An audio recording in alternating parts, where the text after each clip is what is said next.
किसी भी राष्ट्र की ताकत को आंकना हो तो उस राष्ट्र के युवाओं की प्रतिभा,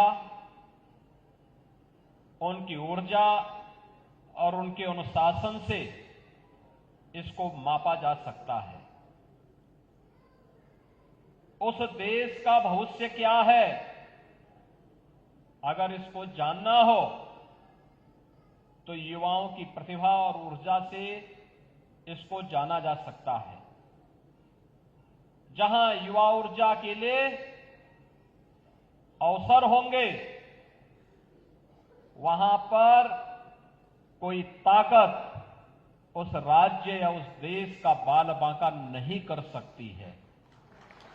सरकार को उसके लिए संबल बनना पड़ेगा।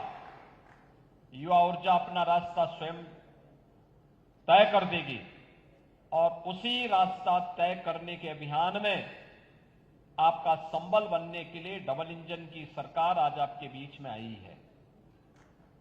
बहनों और भाइयों, अभी हाल ही में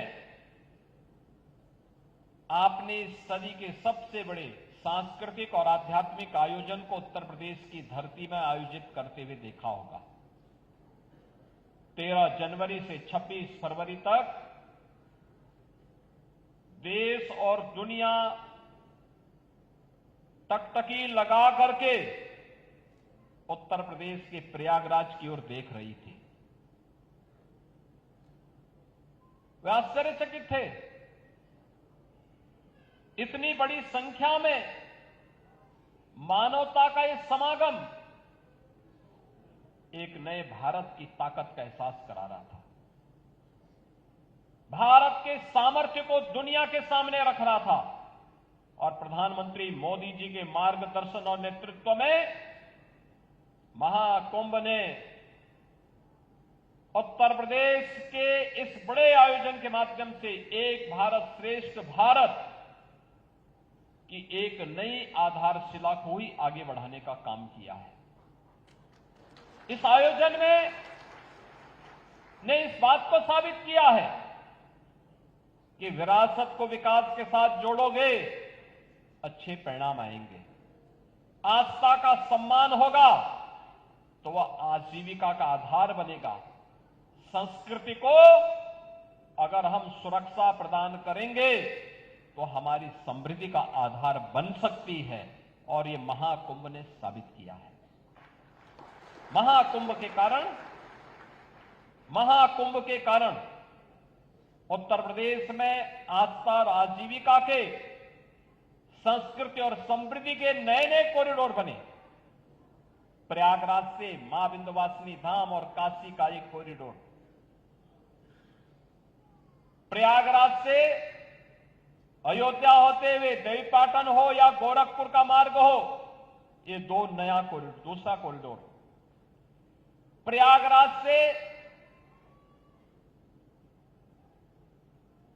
महर्षि वाल्मीकि की साधना भूमि,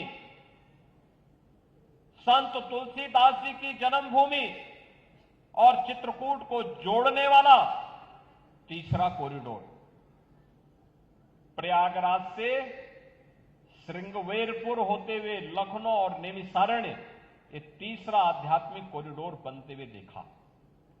और प्रयागराज से आगरा होते हुए मथुरा, वृंदावन, बरसाना, गोकुल, नंदगांव, गोवर्धन, यह भी एक 5वां आध्यात्मिक कॉरिडोर बनते हुए देखा है। यानी जहां कहीं भी इस कॉरिडोर में देश और दुनिया से आने वाला हर श्रद्धालु इन स्थलों पर जाता था, व्यापक रूप से वहां की आर्थिक उन्नयन में अपना योगदान दे रहा था और उस उन्नयन के माध्यम से बहुत सारे नौजवानों ने स्वयं को आर्थिक स्वावलंबन के मार्ग पर प्रशस्त करने के लिए नए नए तौर तरीके अपनाने का काम किया था। यह युवा ऊर्जा है, इसको अवसर मिलना चाहिए, सरकार को उसका संबल बनना चाहिए। होली का आयोजन उत्तर प्रदेश में बहुत शांतिपूर्ण तरीके से संपन्न हुआ।